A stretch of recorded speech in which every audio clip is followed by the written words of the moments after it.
Bonjour à tous et bienvenue dans ce nouvel épisode EDB World. Aujourd'hui, on va parler de la démocratisation de la passion des parcs dans la culture populaire. Allez, c'est parti.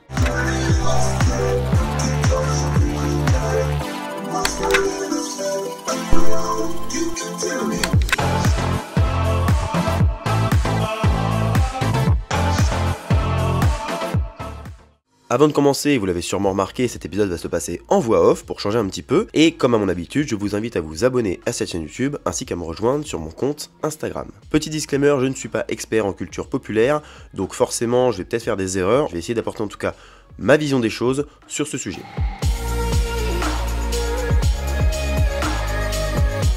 Reprenons les bases, qu'est-ce que la passion pour les parcs d'attractions de manière générale? Alors elle prend plusieurs formes, je vais prendre la forme la plus simple, celle que vous connaissez tous, la mienne. Je suis quelqu'un de très passionné, qui forcément a pour passion première les parcs d'attractions. Elle peut se décliner de tellement de façons, même pour les personnes qui sont très passionnées comme moi. On a les personnes qui vont aimer un univers très particulier, quelque chose de défini, comme par exemple les passionnés des parcs Disney, qui pour une grande partie d'entre eux sont passionnés par l'univers Disney, et donc vu que c'est un parc en rapport avec l'univers, ils vont aimer le parc, mais ce ne sont pas foncièrement des passionnés de parcs d'attractions. C'est pourquoi quand ils vont dans d'autres parcs, même s'ils apprécient ou non leur visite, eh bien Disney restera toujours quelque chose d'assez fort pour eux, dans la mesure où c'est une passion très marquée par l'univers Disney. C'est pourquoi beaucoup de passionnés de Disney sont conscients que la gestion du parc n'est pas incroyable, mais ils ont un tel affect pour l'univers qu'ils continuent à aller au parc et qu'ils y prennent plaisir, ce qui est tout à fait normal. De toute manière, c'est un univers qui est quand même fou. Ensuite, on retrouve les passionnés, notamment de parcs à thème de manière générale, qui vont aimer tous les parcs à thème et surtout aimer les découvrir et tout ce qui va arriver autour, c'est-à-dire toute l'expérience visiteur qui va découler d'une visite dans un parc à thème. Ça, c'est une passion pareille dont je fais partie aujourd'hui, même si à l'origine ça n'était pas le cas. Petit à petit, je m'y suis accommodé et je suis devenu vraiment intéressé par la découverte de parcs à thème de manière générale. On retrouve également les personnes qui vont aimer un parc d'attractions car ils y sont allés petits. Donc par exemple, il y a Disney, quand on est jeune, on a tous envie d'aller à Disney plus ou moins. On a également tous envie d'aller au parc Astérix parce qu'il est très connu, surtout pour les sensations, etc. Ceux qui se retrouvent près de la frontière espagnole ou même en Espagne vont aimer aller à Port Aventura parce que c'est des grosses têtes d'affiche. Notamment, on retrouve la même chose avec Europa Park, les personnes qui sont proches de la frontière et les personnes qui sont du côté allemand. On aime un parc parce qu'on y va quand on est petit et qu'on a des souvenirs dans ce parc. De cette envie d'aller dans un parc qu'on a connu petit, va pouvoir découler la passion des parcs. On va développer un affect particulier. Parfois, ça va simplement se traduire dans une ou deux visites tous les 10 ans, mais il y a des gens qui, petit à petit, en grandissant, en devenant autonomes, vont avoir envie d'y retourner plus souvent, ou alors simplement d'y retourner avec leurs enfants. Je sais pas si ça rentre vraiment dans le cadre d'une passion, mais en tout cas, c'est une manière d'aller dans un parc, une manière de consommer, avec de grandes guillemets, les parcs d'attractions. Là, j'ai survolé un petit peu différentes manières d'exprimer la passion dans les parcs, mais il faut savoir qu'après, ça peut se traduire dans des choses beaucoup plus précises, dans des aspects très précis des parcs d'attractions. Au début, la passion des parcs, c'est tout simplement l'envie d'aller dans un parc, mais comme la plupart des gens ont envie, par exemple, de partir en vacances ou d'aller découvrir un endroit en France ou à l'étranger pour découvrir un bel univers, et bien les parcs d'attractions, ça rentre un petit peu dans ce cadre-là. Chaque personne ne va pas être attirée par cet univers, mais c'est vrai que de plus en plus, ça attire les gens. Une fois qu'une personne découvre un parc, elle va pouvoir potentiellement découvrir certains aspects un peu plus prononcés, un peu moins connus dans le grand public, de la passion. Donc on retrouve par exemple les gens qui vont être passionnés par la thématisation, par les décors.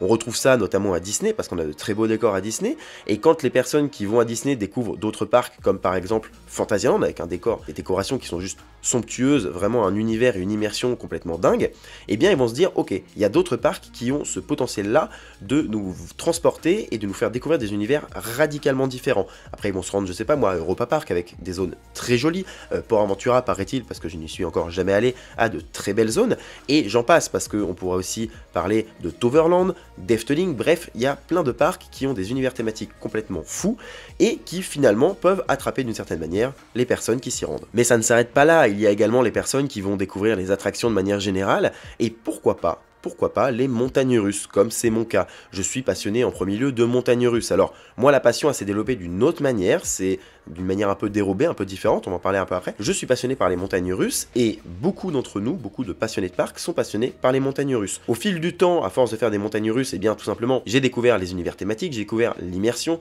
les différents parcs d'attractions, etc. Et ça m'a donné envie d'aller un peu plus loin, et à chaque fois, ma passion s'est développée, et aujourd'hui, je dis que je suis passionné par les parcs d'attractions, mais ça englobe beaucoup de choses. Petite parenthèse pour vous expliquer comment moi je suis devenu fan de parcs d'attractions. En fait, à l'origine, j'étais passionné par les trains, et donc les TGV, les RER, et petit à petit, j'ai développé cette passion. Un jour, je me suis rendu au parc Walt Disney Studios, donc à Disneyland Paris, et j'ai découvert une montagne russe qui s'appelle Rock'n'Roller Coaster, et dès les premières secondes où j'ai vu le train partir, j'ai compris qu'il y avait un truc à jouer, que j'allais pas rester indifférent à l'égard de cette technologie. Alors forcément, mon premier tour s'est soldé par une trouille incroyable des montagnes russes, hein, donc j'ai mis du temps à remonter dans une montagne russe, mais pour l'aspect technique et même l'aspect voilà, découverte, j'étais très intrigué par cette technologie, et ben il me fallait comprendre ce qui se passait, et c'est comme ça que je suis devenu fan de parcs d'attractions, parce que au fil du temps, eh bien j'ai commencé à monter dans les montagnes russes, j'ai commencé à découvrir les univers thématiques, etc. etc. Au final, la passion des parcs est née de cette manière-là et a grandi de cette manière-là. Pour la petite histoire, je suis pas le seul, on est beaucoup dans la passion à être à l'origine passionné par les trains, ou en tout cas en parallèle passionné par les trains, et je sais même que le créateur de Disney, Walt,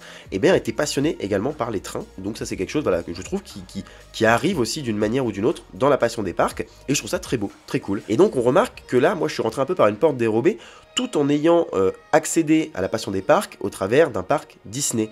Parce que même si aujourd'hui je critique Disney pour sa gestion, etc., c'est quand même un énorme moteur dans la passion des parcs, parce que beaucoup de gens vont découvrir les parcs à travers cet univers-là. Ensuite, pour terminer cette liste qui n'est pas exhaustive finalement, on a donc les passionnés de montagnes russes, ou d'attractions à sensations. On a un petit peu des deux. Moi je suis vraiment pro montagne russe, mais il y a des gens qui vont aimer les attractions à sensations de manière générale. Quoi qu'il en soit, dans cette catégorie de passionnés de montagne russe, eh bien on retrouve des gens qui vont être passionnés de technique, comme moi à l'origine, on retrouve des personnes qui vont être passionnées, donc comme je vous ai dit, par les sensations, d'autres par le simple fait d'être dans un coaster, parce que pourquoi pas, et puis il y a également les chasseurs de crédit. Ça, ce sont des gens qui vont aller dans les parcs d'attractions à travers le monde et essayer de faire le maximum de montagnes russes différentes.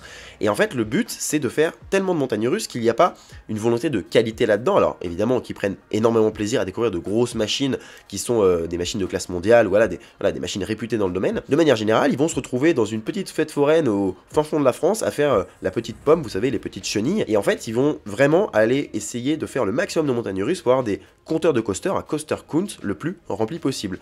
Moi, j'avoue qu'au début, je faisais un peu la chasse au crédit, et au bout d'un moment, j'ai arrêté parce que j'aime bien, voilà, faire de bonnes montagnes russes. Et quand je vais dans un parc, c'est des montagnes russes un peu pourries ou moins intéressantes, je vais en général pas les faire, ou alors je les ferai peut-être à ma deuxième, troisième, quatrième visite, parce que je profite des bonnes montagnes russes. Après, c'est vrai que certains me diront, oui, mais si tu testes pas les mauvaises montagnes russes, tu pourras jamais avoir un élément comparatif. Mais je pense avoir fait déjà beaucoup de montagnes russes très très nazes pour dire que aujourd'hui, voilà, j'ai pas forcément besoin de les faire. Quoi qu'il en soit, je ne critique absolument pas les chasseurs de crédit, bien au contraire, moi je trouve que c'est absolument dingue. Je connais des gens qui ont des centaines, voire des milliers de coasters à leur actif, et c'est tout simplement fascinant. Et puis bah voilà, ils ont un large panel de comparaison, et c'est absolument dingue. De même, certaines personnes vont être passionnées par les fêtes foraines, et par ce biais-là, vont devenir fans de parcs d'attractions. Quand je dis, moi, passionné de parcs d'attractions, j'englobe à peu près tout. Les fêtes foraines, ça en fait partie, hein, que j'ai fait des montagnes russes incroyables en fêtes foraines, notamment Olympia Looping, que j'adore. C'était dans une fête foraine. Alors bon, les fêtes foraines qui se trouvent en Allemagne ou voilà, au Luxembourg, etc., sont d'une autre catégorie que celles qu'on retrouve en France, parce qu'encore une fois, la culture est différente là-bas. La culture des fêtes foraines, notamment en Allemagne,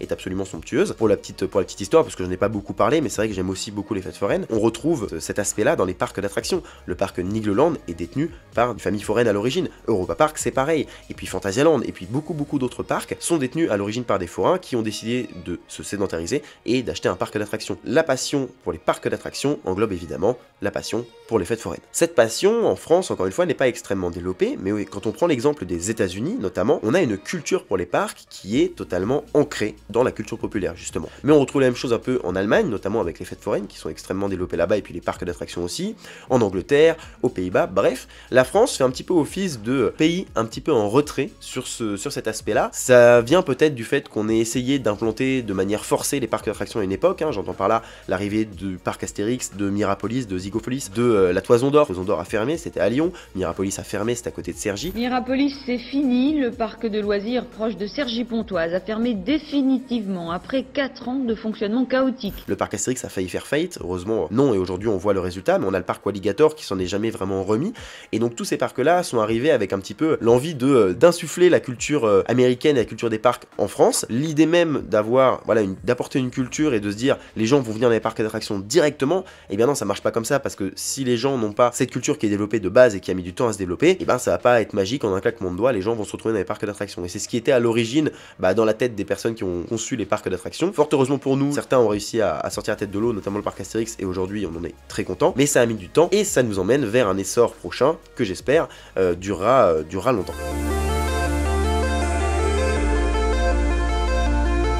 Je remarque depuis plusieurs années que de plus en plus on parle des parcs d'attractions dans la culture populaire. De plus en plus à la télé, il y a quelque chose qui moi me marque, ce sont les célébrités, les personnes connues qui de plus en plus s'intéressent aux parcs d'attractions. Les personnes connues sont des personnes comme les autres, il n'y a pas à dire bon bah vu que ces personnes-là s'y intéressent, eh bien ça veut dire que le reste du monde va s'y intéresser, pas forcément. Et c'est vrai que l'arrivée de certaines personnes qui ont donc en général beaucoup d'audience, ça nous aide à légitimer notre passion et à l'expliquer aux gens et on passe moins pour des ovnis finalement. On a Maxime Guény qui a lancé un magazine que je vous recommande, Parcs et Loisirs Magazine. Il sort 4 fois par an si je dis pas de bêtises et vous pouvez donc l'acheter en kiosque etc. Et c'est un super magazine papier sur le thème des parcs, donc en plus d'amplifier un petit peu la diffusion de la passion, ça l'amène sur un support qui n'était jusqu'à l'heure actuelle pas présent en tout cas en France ces dernières années. On a un papier, un magazine sur la passion des parcs et ça moi je trouve ça génial. On n'aurait jamais imaginé avoir ça, en tout cas pas de cette manière là. Là c'est vrai que c'est un magazine en plus, si vous n'êtes pas passionné par les parcs d'attractions, je vous le conseille d'autant plus parce qu'il est vraiment accessible à tous, c'est pas un truc trop spécialisé. Et d'un autre côté, quand on est comme moi passionné par les parcs, on prend plaisir à le lire, on découvre des choses. Quoi qu'il en soit, ce magazine je vous le recommande,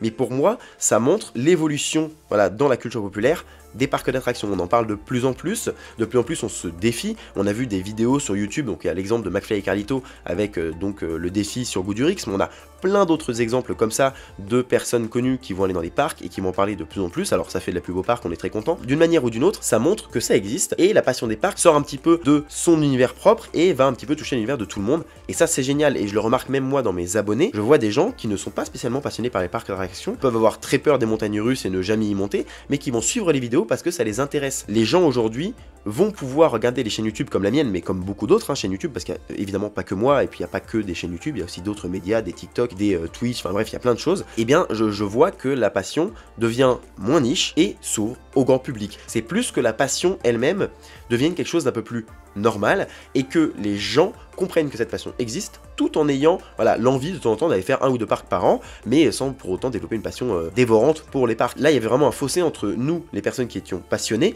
et les personnes qui tout simplement ne s'intéressaient pas du tout à l'univers. Là, on commence un petit peu à rapprocher ces deux extrêmes, et ça, c'est très cool. De même, je vais prendre l'exemple de l'ouverture de Toutatis, qui apporte un vent frais, en fait, dans la passion des parcs, parce qu'on a une montagne russe qui est absolument géniale. Alors, ça, c'est mon point de vue, mais je trouve qu'elle est très très bien. On est unanime sur le fait que c'est une très bonne machine dans l'ensemble. Cette attraction, en fait, elle permet de montrer aux gens qu'une montagne russe, c'est pas simplement quelque chose qui a foutre des baffes, c'est pas simplement quelque chose qui a des loopings presque voilà en gouttes d'eau et c'est tout. Non, on voit une diversification des éléments, on voit que c'est très fluide, que c'est hyper agréable, qu'on est tenu par la taille et non plus par un harnais comme beaucoup ont encore l'image en tête. Enfin, c'est vraiment quelque chose qui, pour moi, marque un tournant. L'arrivée de Toutatis, c'est voilà, on était dans une dynamique depuis plusieurs années de démocratisation de cet univers auprès du grand public. Voilà, je pense qu'on met un coup de boost, en tout cas que le parc Astérix met un coup de boost là-dedans, et on l'a très bien vu sur les réseaux sociaux, ça en parle énormément, les gens suivent cette attraction, ont envie de venir la faire, se défient pour la faire, ça c'est absolument génial. Mais il y a un autre truc qui moi m'a beaucoup marqué, c'est que le parc Astérix, du fait du record de Toutatis qui est le coaster en acier avec le plus d'airtime au monde, eh bien ils ont été obligés d'expliquer aux gens, aux médias, ce qu'était un airtime, et donc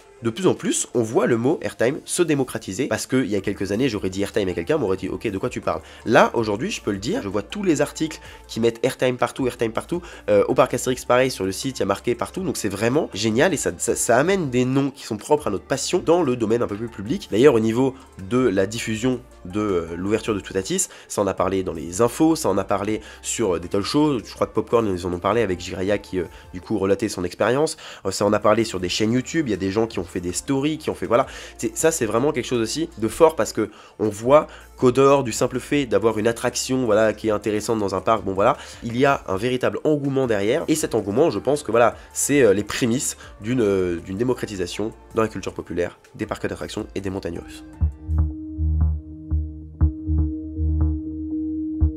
Maintenant, le souci, c'est qu'on arrive à une période un petit peu charnière. Oui, les parcs se développent de plus en plus, on remarque que les gens vont de plus en plus dans les parcs d'attractions, les scores que font les parcs sont absolument géniaux, ils en parlent beaucoup plus, ont une connaissance plus grande, quand ils vont en vacances en France, ils vont des fois chercher s'il n'y a pas un petit parc, une fête foraine à côté pour pouvoir la faire. Moi, je vois que de plus en plus de gens suivent ma chaîne YouTube, alors que je pensais vraiment atteindre un plafond de verre bien avant les 45 000 abonnés comme on est aujourd'hui.